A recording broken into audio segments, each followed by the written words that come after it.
Welcome to the Bree Pod. I'm here with Noele Brabon, licensed clinical social worker for the rural area. Hi, Noele.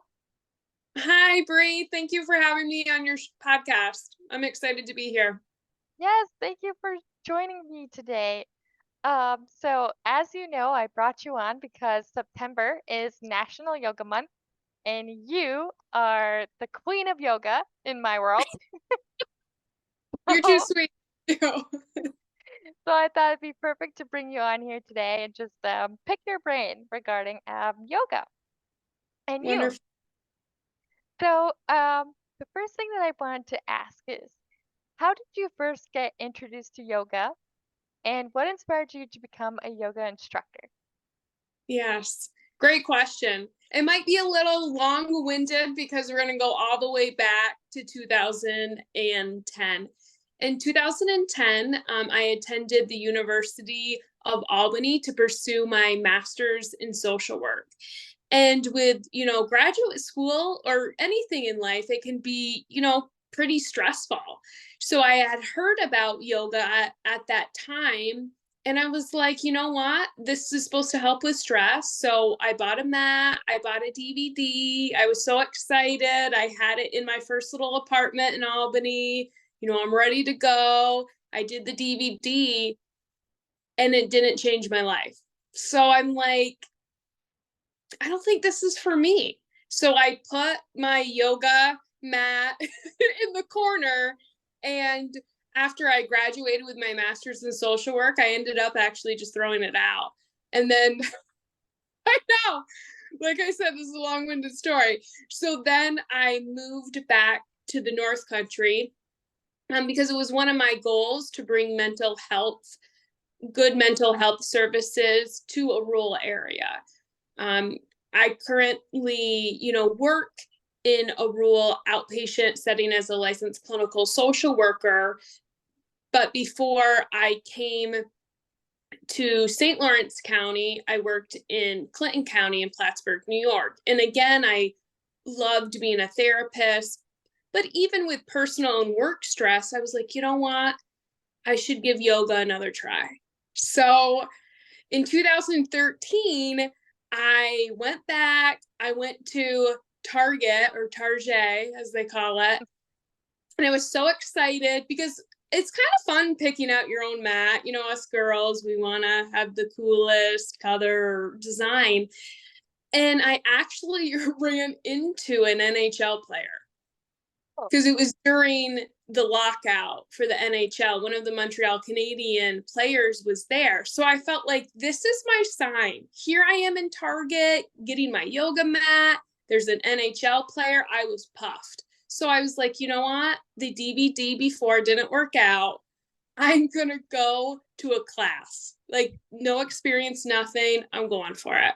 So I signed up for my first class and I was so excited. Everybody was so nice. And I was practicing, and halfway like through the yoga class, the yoga teacher kind of like called me out that I wasn't doing things correctly or perfect in her mind. And so after the class, I figured out that that this group of individuals had been practicing yoga together for like 10 years. And so I didn't really fit into that mold, that they just knew everything. And I was just, I guess, supposed to know as well. There was no like accommodations or compassion in my mind. So I was like, you know what? This is my sign. Maybe I'll try it. Maybe she had a bad day. I'm going to try one more time. And it happened again. So I was like, you know what? I tried a second time. You know what? That NHL player was a Montreal Canadiens player. I'm a New York Islanders fan. So maybe that was my sign. So I'm like, we're done with yoga. We're good. And throughout this time, though, in graduate school, I did start meditation. So I was like, you know what? Maybe yoga is not for me, but I do love meditation. So, and then I moved closer to family. to Franklin County, but was commuting to St. Lawrence County. So for your viewers on the West Coast, it's like a good 45-minute, we live 12 miles from the Canadian border. So with snow, an hour. And at that time, I was at a clinic where I was commuting like 90 minutes. So it was a lot. It was a lot. And I was going through some personal things in my life too, where I wasn't maybe my highest self, doing my best. We all do our best. So one day I'm driving through Canton, New York, and I'm not texting, but I'm like, how in the car sometimes you mess around with the radio and things like this. So this is 2015, before cars really had like the smart, like Apple Play or Smart or things like that.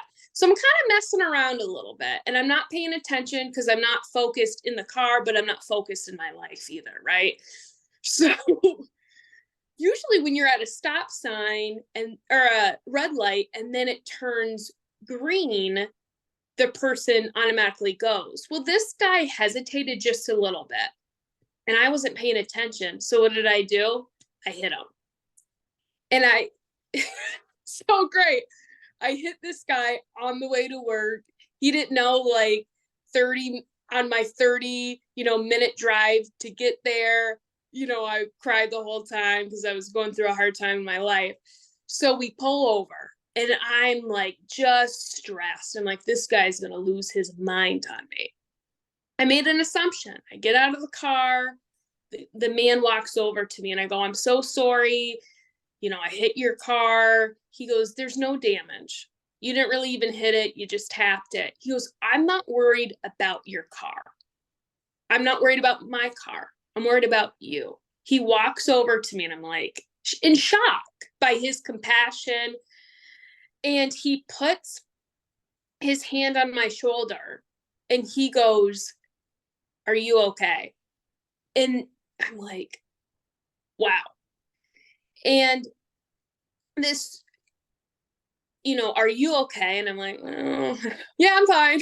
Inside, I'm like, not really, but yeah, I'm fine. And then he looked me like dead in the eye and said to me, you need to take care of yourself. And I was so taken back from that, because that was, the last parting words that my grandmother shared with me before she passed away. Wow. So I was just like, I get back in my car, and I was like shell shocked. And I was like, you know what? And I kind of had like a puff up talk to myself, like a motivational talk that they do in like locker rooms of sports, but to myself in the car. I was like, you know what? You've been through some stuff, baby girl. You need to pull it together, and you're going to change your life, and you're going to do it today. And it's going to be hard, but this accident wasn't an accident, so to speak. So I got back in my car, and I went, to work. I wasn't late, if anybody's interested.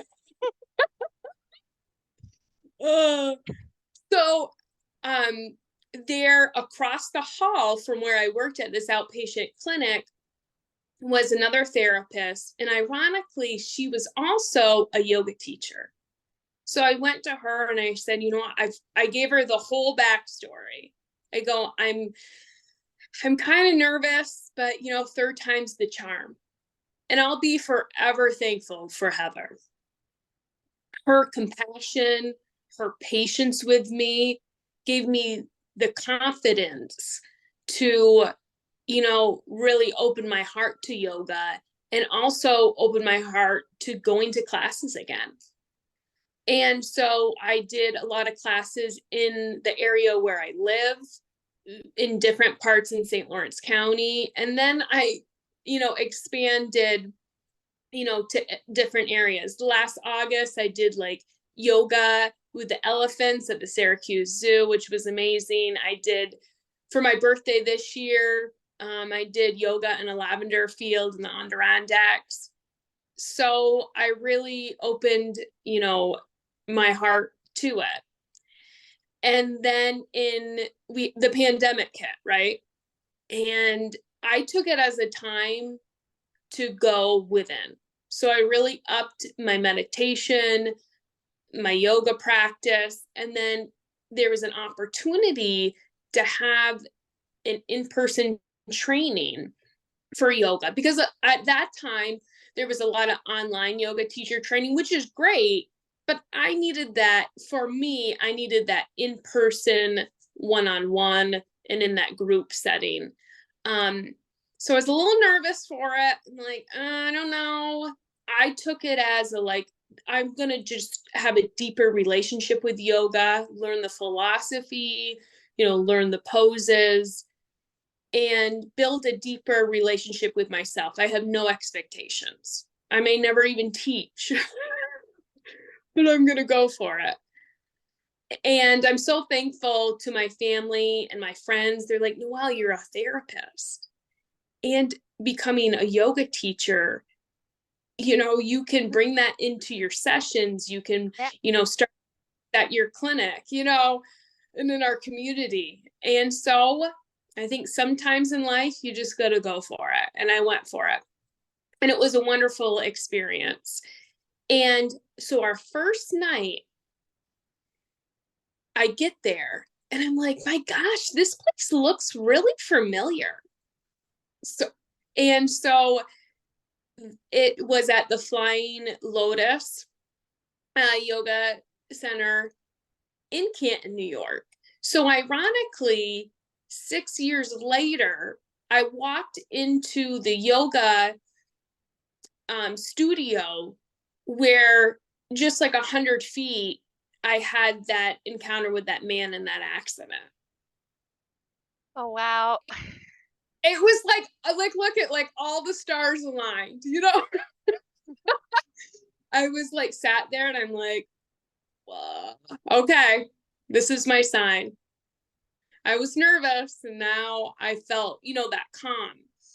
And I was so lucky to be able to be surrounded with really positive and supportive women as our teacher and as my fellow students, or my fellow, learners as well, students of yoga.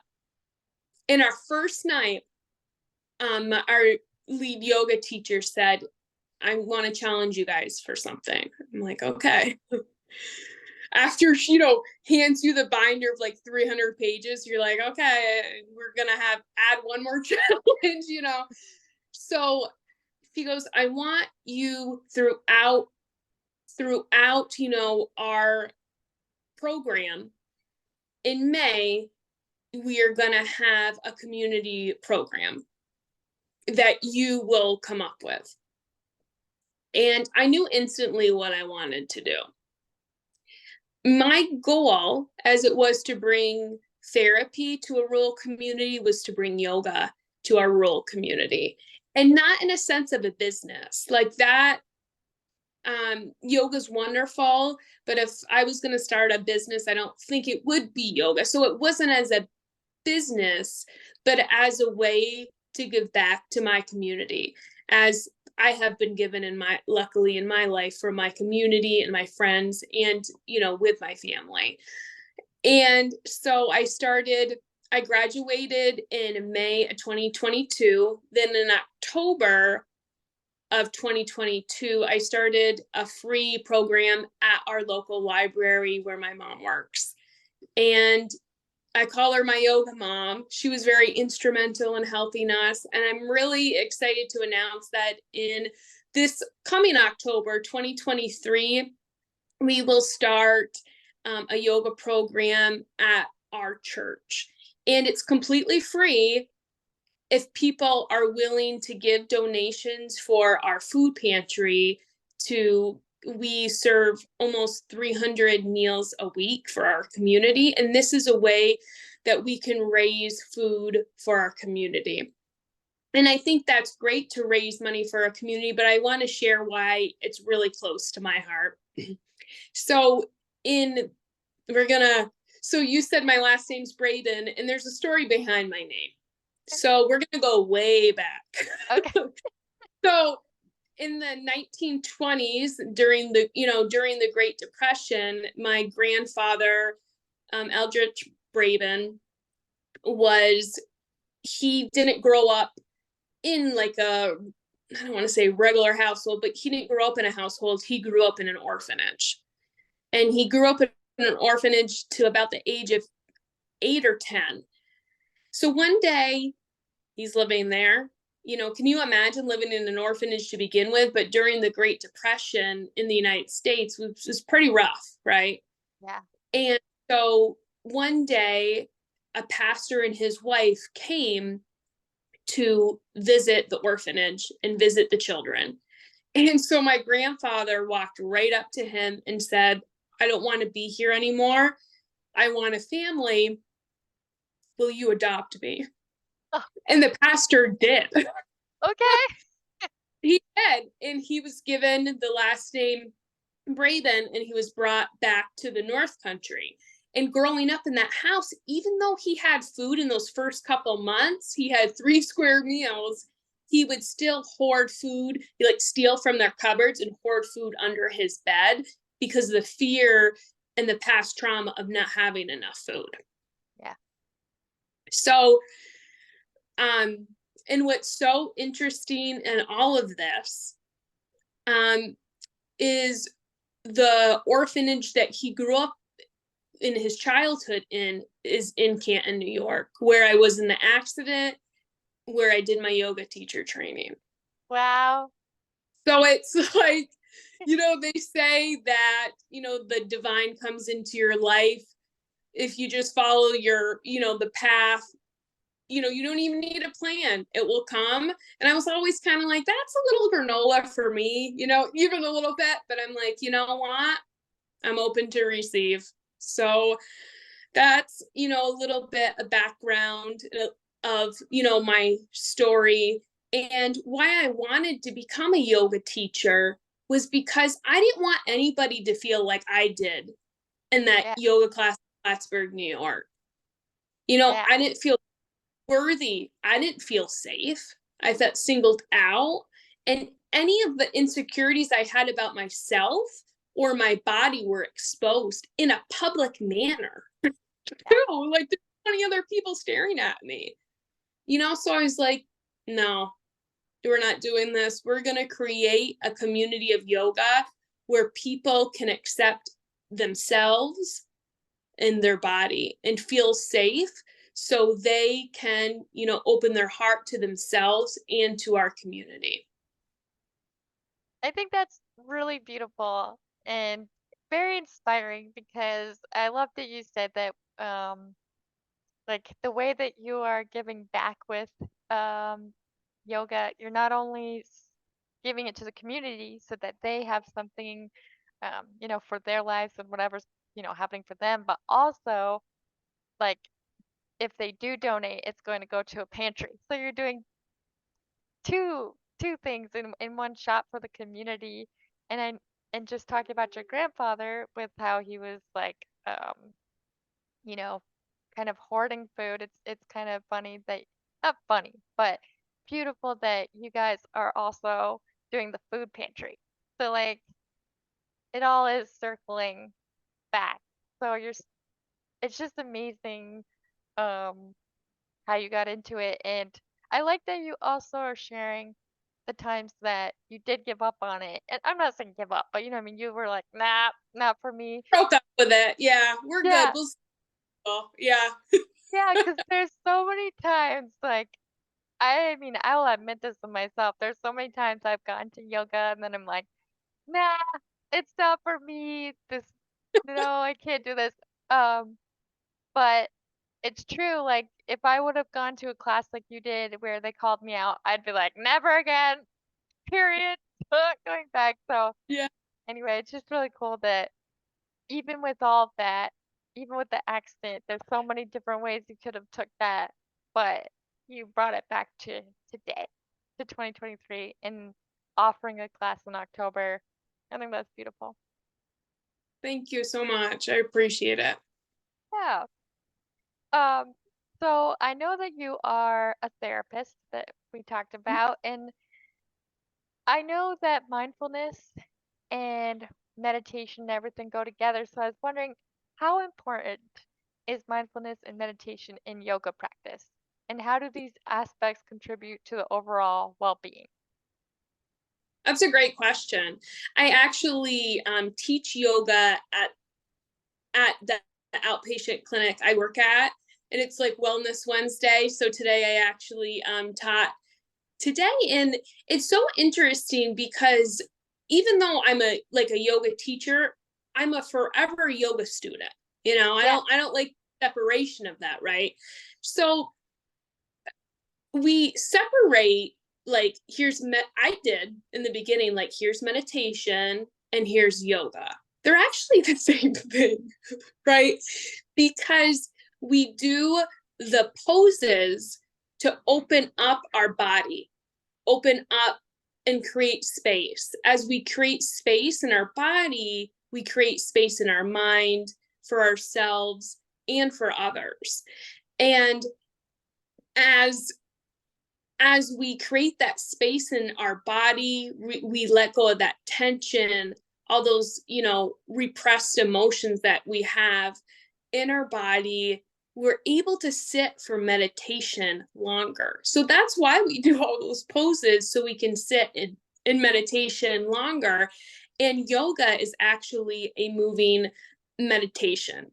So a lot of the times people confuse, like, yoga, I got to be, into this pretzel shape. But that's not yoga. It's to create space in our body, mind, and heart. Doing a little pretzel pose is great, for, Instagram or, social media.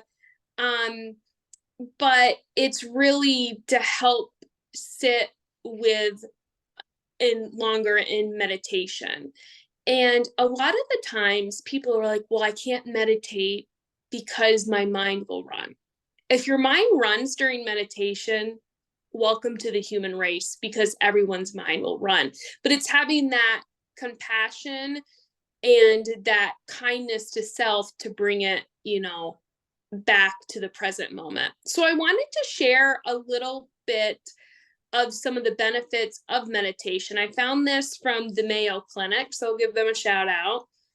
So, some of research has shown that some of the emotional and physical benefits of meditation include, gaining a new perspective on stressful situations, building skills to manage your stress, self awareness, being present, reducing those negative emotions that we may experience during the day, also increasing our patience, our creativity.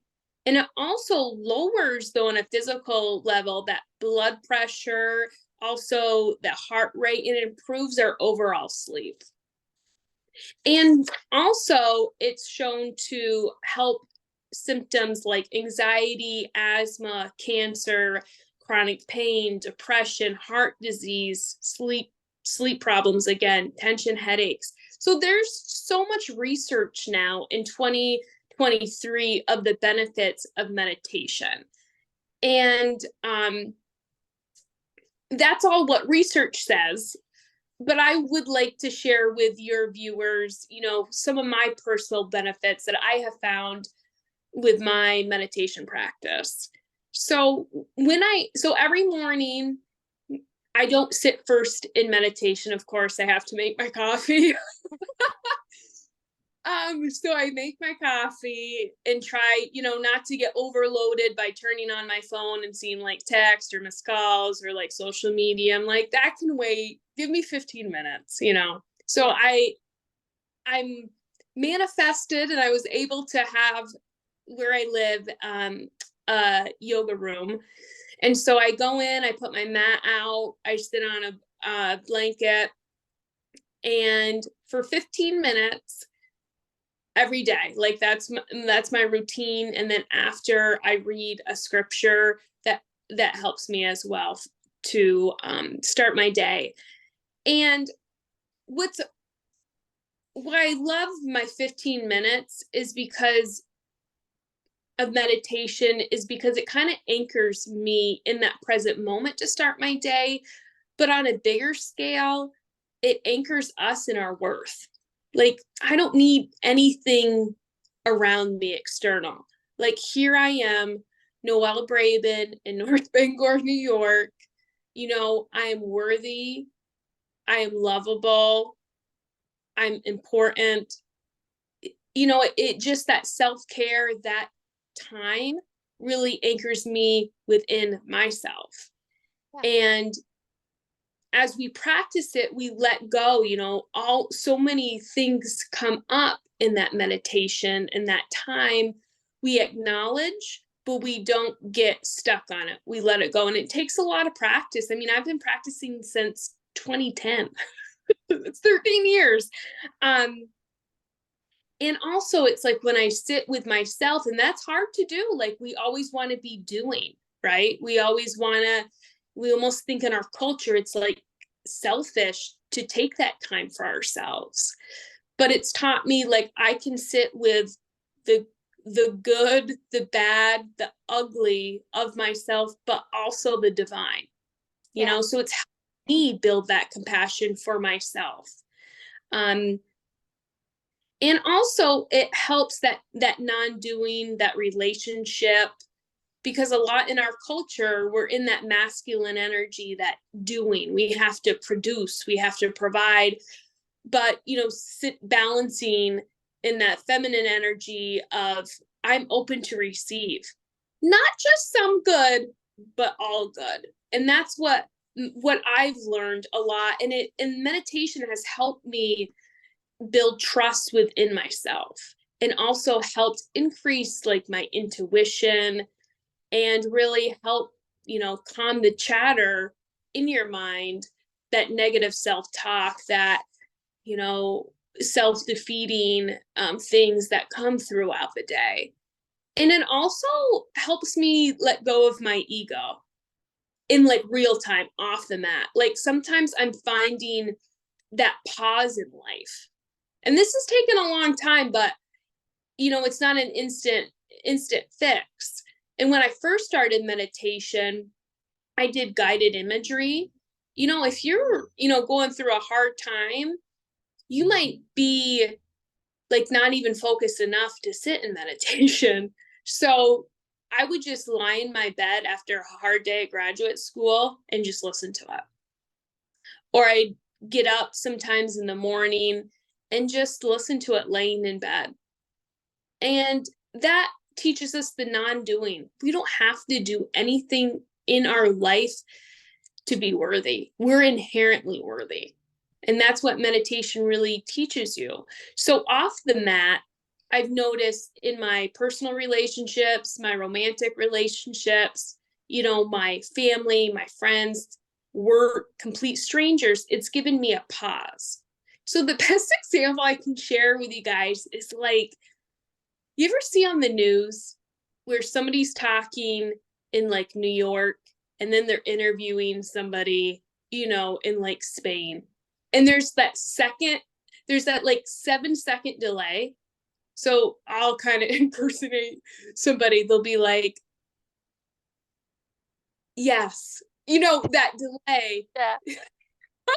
That's what meditation does for you. So when somebody's, like, really negative towards you, or you just want to react, my meditation practice has given me that little split second to be like, Noelle, calm down, pause, and kind of respond and not react.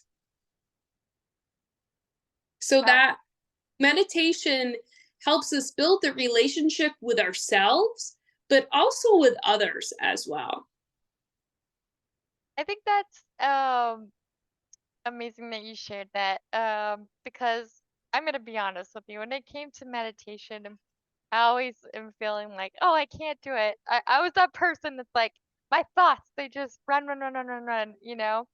Yeah. And the other thing with me is I can't sit still for too long, or I feel like I can't,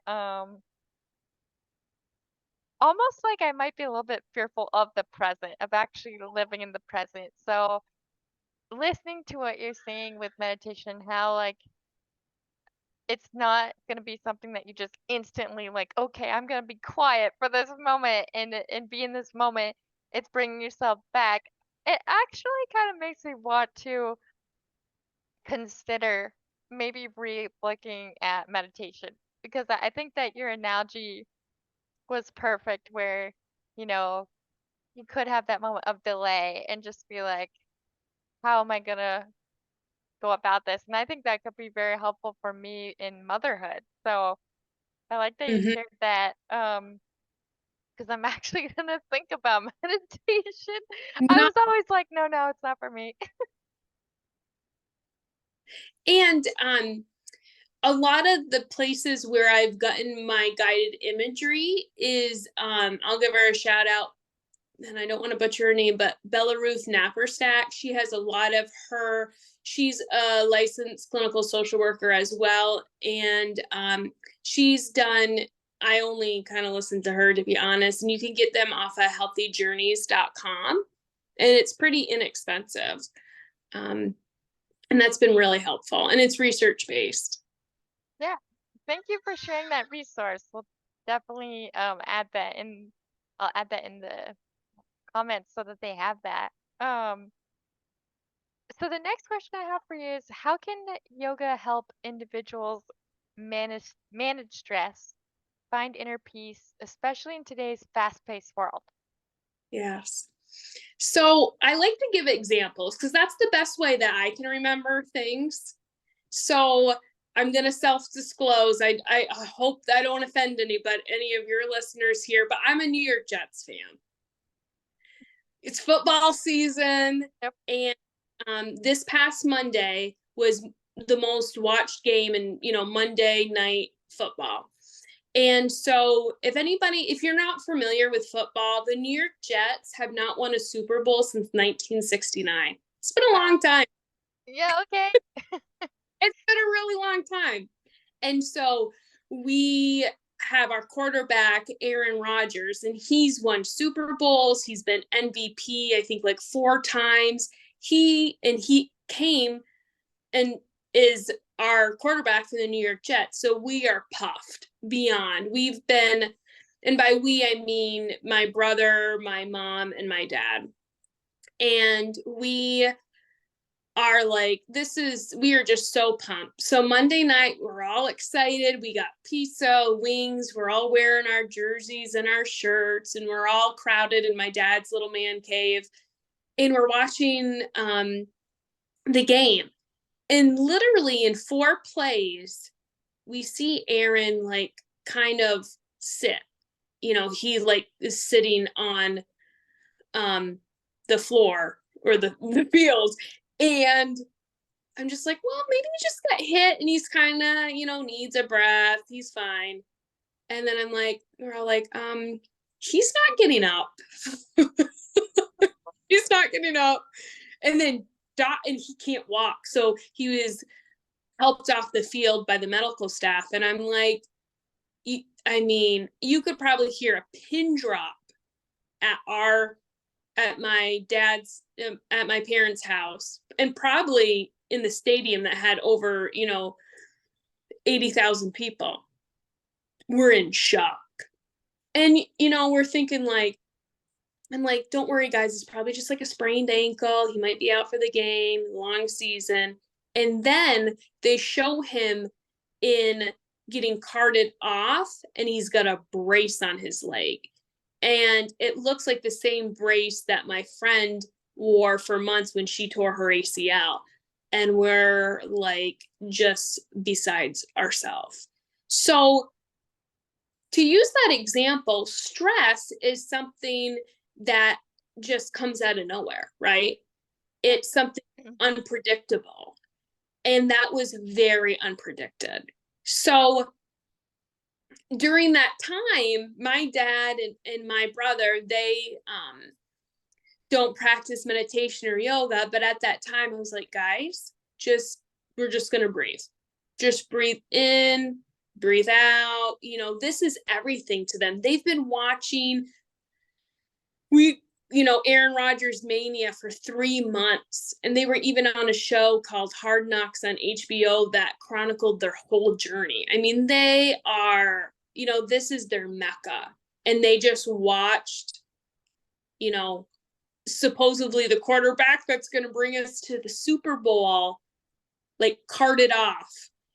And I was like, guys, heart problems run in our family. Let's just take a breath. It's not the end of the world. But that's what stress feels like, right? So we catastrophize. We get even more anxiety.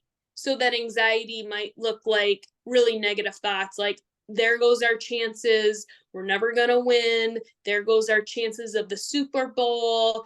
Like we're trying to predict the future and it's not positive, right? Like we're done. Yeah. We're done. And then we feel stressed physically. So we got all this awesome food and like we're all in knots. We couldn't eat. My dad could eat. He could probably eat through anything. But the rest of us, I'm like, I can't eat. I'm looking around. Everyone's upset, And then so when we get stressed and we don't see a way out, that triggers that helplessness and our mood drops. It plummets, right? And so then we get even further down in our mood and stressed out. So the thing is, our breath is with us at any time that we're alive. We can access that breath at any point. So just simple breathing in 4 and exhaling 4 when you're stressed would probably bring your stress level from a 10 to maybe even an 8. We're not saying it's going to disappear, but we're going to be able to cope with it.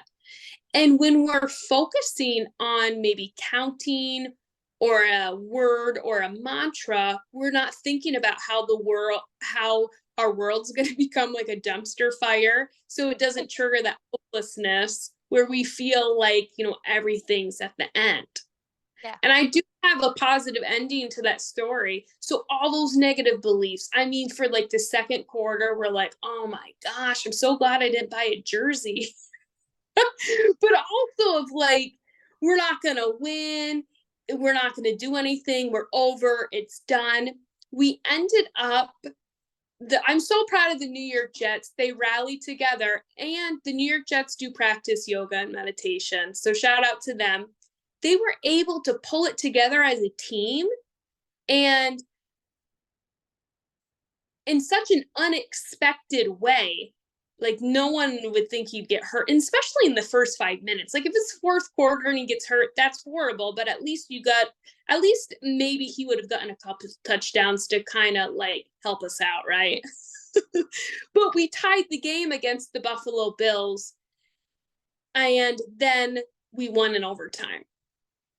So just because we experience stress, it's not the end of the world. That's an assumption that we're creating in our mind. But if we focus on the breath, maybe that will help us not cling to those thoughts and cling to the present moment where we are. And I like to give, this is an example when I work with my patients about stress. And I think this is also an analogy that might help as well, if you're not a Jets fan or a football fan and you can't relate. So when we get stress, now stress could be an email, a text from your ex-boyfriend, it could be an overdue bill, whatever you consider stress in your life. What that does to your body, it triggers our fight or flight response. So what that means is think of where you are right now. And say you're in a room. You can see the door behind me. I'm in my bedroom right now. You can see that door. It would be like a tiger coming through that door. And how freaked out would we be if a tiger came? I mean, they're a beautiful animal, but when they're caged, you know what I mean? Or when we're with somebody, or if they're like a little baby tiger, that would be very frightening to somebody. And that's what our body feels like when our fight or flight response is activated. So people are going to react 3 different ways. And I want to preference this by saying, find compassion for yourself because we're just genetically wired to react this way. It's the way our bodies are trying to protect ourselves. All we want to do in life is to survive. So, the first way that somebody might react is the fighter. And I'll self disclose that's how I am wired. So, if a tiger came in, I'd be like, let's go. Let's go, brother. I'm going to give it my best shot. But why that is not helpful is we hurt people with our words or, maybe physically. And one day we're going to meet somebody bigger and badder than ourselves. And so that practicing yoga and meditation says to the fighter, like, you know what? How about you just take a second? Let's not react. It's that 7 seconds that's so important, that delay. And then another category people can run into is actually the runner or the fleer. So this is somebody that they see that tiger, they're like, I'm out of here. I'm running. And that's somebody that avoids a lot of the stress.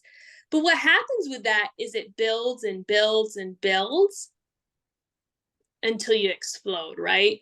So practicing meditation and yoga helps us say, you know what? I'm going to stay here. I'm going to stay in the present moment. And I am able to handle whatever comes my way. And then there's the freezer. So the freezer person, they see that tiger come through. You know what they're going to do? They're going to be like, maybe if I stay here, as pausing, like maybe that tiger won't see me. So what they do is they just kind of don't do anything. They kind of just, freeze up. And the good thing about yoga is the poses that we do opens up the spine. And the spine contains all our life energy. So when you practice that, you get that momentum to be like, okay, I am scared in this moment. I am stressed in this moment. But by practicing that meditation, that yoga, it helps you move through it. So really, but just by breathing, you don't have to get on a yoga mat. You don't have to practice any yoga. Just simply breathing says, I am safe. And when we feel safe and when we feel loved, we cage that tiger. And overall, why, yoga is so good is because it's exercise. And when that fight or flight reaction is triggered, think of how much adrenaline you need to run from a tiger or to fight a tiger. It's a lot. And so when we don't burn that off through exercise, what does it do? It like pings around in our body and it creates that stress. It creates disease. And that's why they say like 90% of doctors' visits are, stress related. And I would say that's probably why. Yeah, that makes so much sense. Um, Thank you for sharing that. I feel um, like the mental health portion of it and stress, like it's crazy how much everything goes together and how like yoga and meditation can help you kind of like bring that 10 down and calm. And it's kind of ironic because as you were explaining this, you probably saw that I was muting here and there. My child was screaming because he's over there. And I'm like, you're explaining stress. I'm like, I'm feeling stressed right now. But He's but but I just love that, there are ways to help and bring that calmness. So thank you for sharing that. yeah. I know that we did talk about mental health, um, and I still have the question, I guess, here. Um, that yoga and mental health are closely linked. Can you share how yoga can benefit individuals dealing with anxiety, depression, or other mental health changes? And I know you kind of already touched on some of those, but maybe if you have any like exercises that you do for those things. Okay. Yeah, really simple terms, anxiety is worry about the future, right? Yeah. And depression is more of regret of the past. So, beating ourselves up for, something I did in like 1993, or something like that, we're still upset with. But when we practice that meditation or yoga, which is the moving meditation, it brings us up to the present moment. And the present moment is where our life is actually happening. And there's a lot of different breathing exercises you can do. There's, a lot of different poses, you can do. Um, but what I really would encourage people to do is, the catch 22 is, if you're so anxious or you're so depressed, the last thing that you want to do is probably, get on a yoga mat. To be honest, we've all been there. It's like, we're good. We're good. When we go to different things that make us feel instantly good. So what I would really encourage people, if you're really struggling with anxiety and depression, I would first, contact a mental health provider, because as awesome as yoga and meditation is, it's not treatment. You know, it's a coping skill, but it's not treatment. And what I would all then your second thing would be to find some guided imagery. Like I said earlier, just lying on the bed, you don't have to know where to go, nowhere to be, just listening, just taking it in. And maybe that can give you the motivation, to do something that is helpful. And towards yourself, that could be a different coping skill, that could be something else, but also maybe that encourages you to maybe get on YouTube and find a free yoga um, class, or maybe it encourages you, because that exercise, research shows that exercise, is one of the best things you can do for anxiety and depression. It's as effective as an antidepressant, if not even more. um and also, like, a main focus of depression and also anxiety is trust. Like, I don't trust myself to make the right decision, or I can't handle the stress in the future. And then depression is more of like, I made a mistake in the past, so I'm going to make another one, right? And so when we sit in the present moment, we're trusting our own inherent worth, our own inherent goodness. And that helps alleviate that anxiety and that depression. It's like, you know what? I got this. And also, zooming out, what people don't realize either is what helps us improve our mood is healthy relationships. And going to a yoga class, that's another reason why I started our free yoga program, is so there's no barriers. You just show up as yourself. If you don't have a mat, we have one for you. Um, it's because you can go there and you can talk to people, or you can just say hi, you know, but be surrounded by like-minded people. And over time, you know what? I have to share, like, some of the best friends I've made have been through yoga practice, have been through yoga classes or my yoga teacher training. And when you have good support in your life, even an acquaintance, even somebody that you're like, hi, and you talk about the Jets game with, or, maybe you just go with a walk with them after, or grab a coffee. Like, it's like, you know what? I have somebody who sees me and who is there, for me. And that is such a great way to help decrease, that anxiety, and help uplift our spirit and our mood.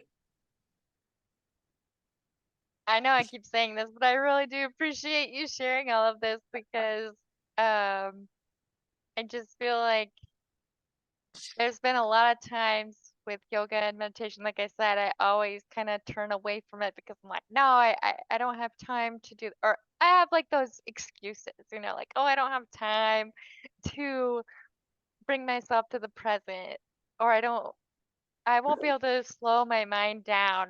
But the thing is like, when you were talking about how like it helps your how you feel. I remember when I used to actually, before I had my son, I would do lifting. And in there, every time before I went there, I'd be like, I hate the gym. I don't want to be here. I did not like it. But then at the end of the workout, all of those thoughts and feelings were gone. Like, I felt good and my body felt good. And I would leave like, yeah, I feel like a warrior woman here. Um, so I think sometimes we let our mind kind of sabotage what could be good from doing that. So really what this is doing for me so far is just making me want to go to a class and just see what That's happens. all. Yeah. Yeah. And and going to classes too, it's kind of like we use this analogy, it's kind of like dating. You might go to a class and that yoga teacher might have some really great qualities, but not be for you. So maybe you try another teacher as well. Yeah.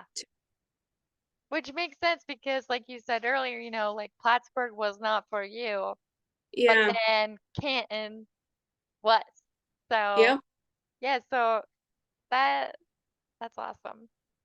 Um, so I know that you've kind of already touched base on this as well, but like, um, because you say that you're also the student, not just the teacher, but also the student, you know that there's always going to be that hesitancy when it comes to beginners wanting to go, because like maybe they've had experiences, um, like you and didn't even go in through the door, or maybe, they're kind of hesitant, like, oh, yoga seems too, like, I guess how I was going by and being like, oh, it's too much. How would you, you know, guide them to help that hesitancy and have them ease into yoga? Yeah.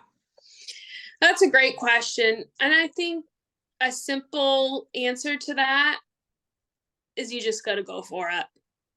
And because there's never going to be the perfect time, the perfect situation, sometimes you just got to take that leap of faith, right? And you're probably thinking, oh, easy for you to say you're a yoga teacher, but you heard my story in the beginning. It took, and that's all right. If you go and try yoga, you had that intention of starting, right? Hmm. And so it might not be for you in this moment, and that's all right. Yoga and meditation is always going to be there for you.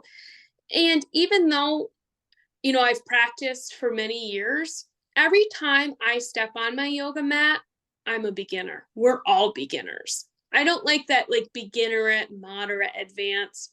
No, because it's like, great, you can do a pretzel pose that they would consider advanced, but you contorted yourself in such a way that you hurt yourself, and then you're still anxious and depressed because you're not focused on meditation.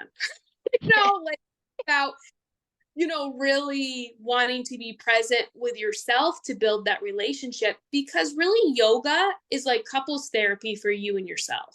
Really, it's building that relationship with yourself. And the way that I teach yoga, so it's about finding a teacher that you really kind of connect with.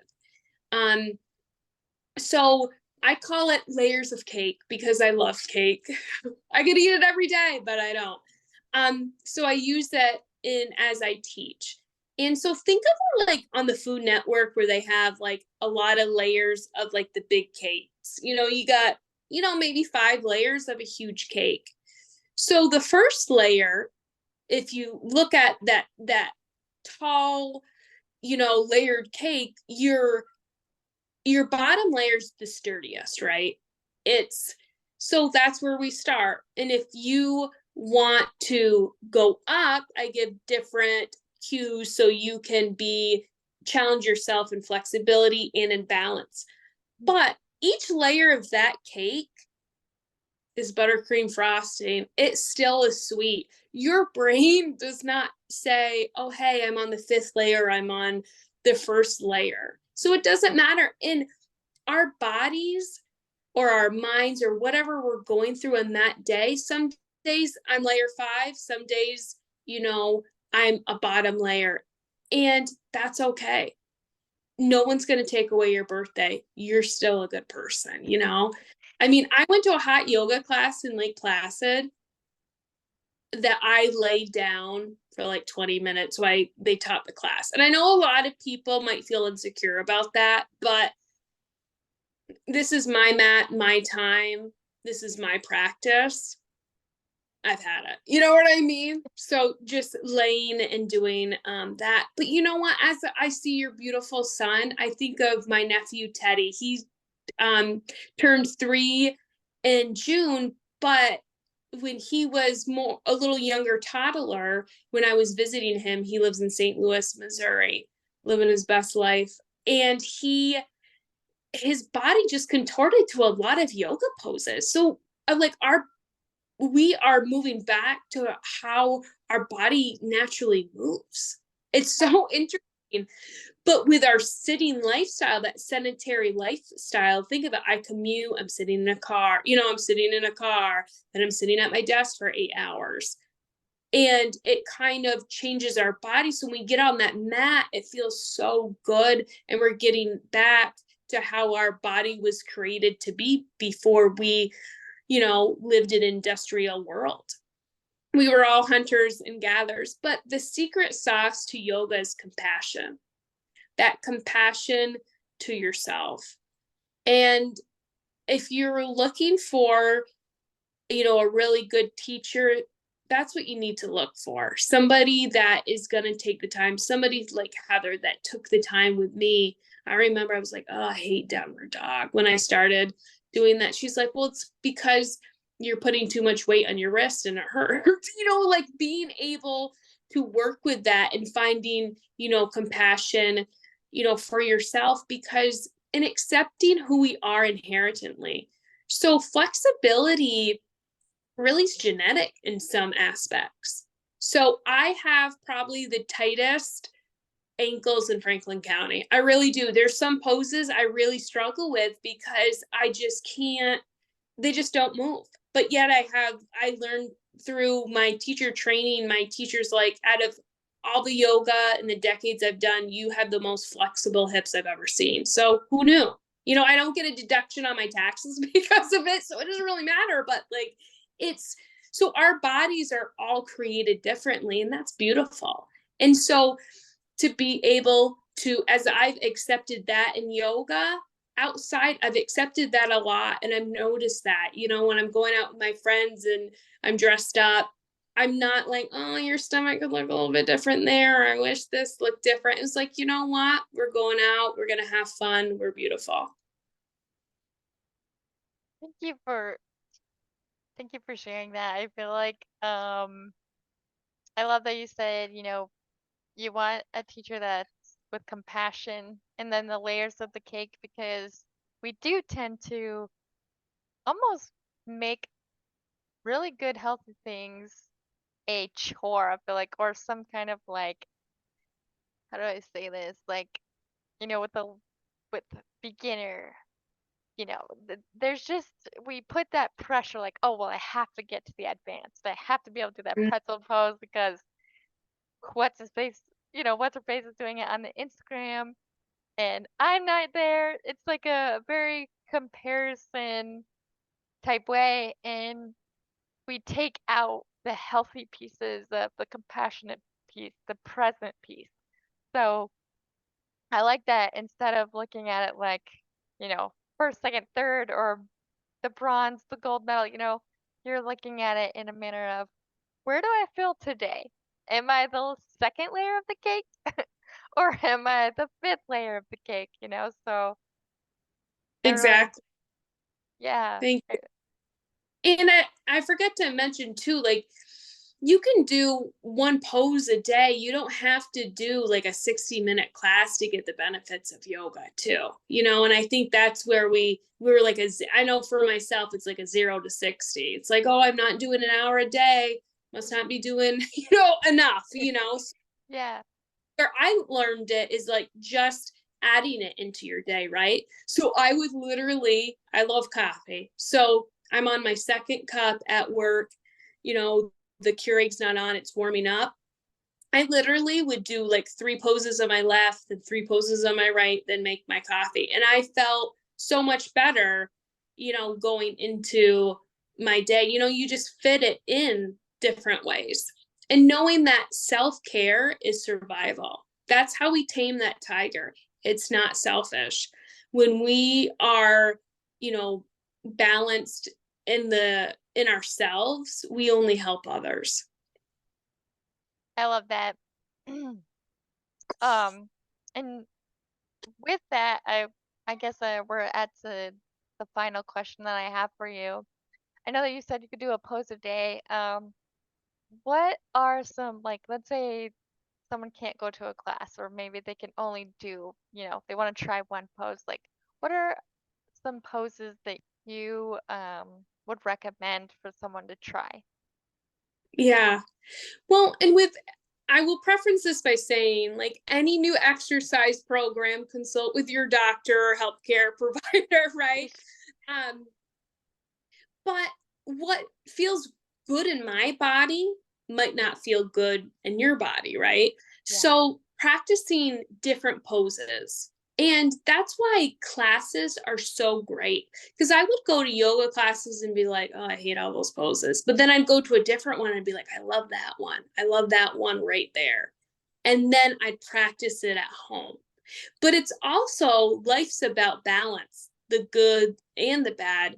So I would challenge myself to be like, hey, I know I'm not hurt in this pose, but I don't love it.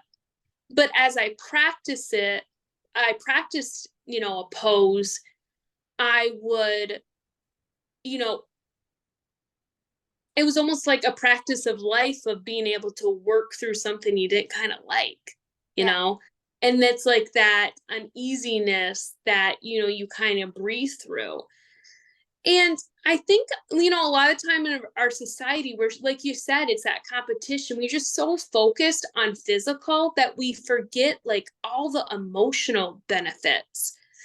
So as you release, so say you're doing poses that open up your hips. We store so many emotions in our hips. So I want to preface this by saying, like, you might feel a lot.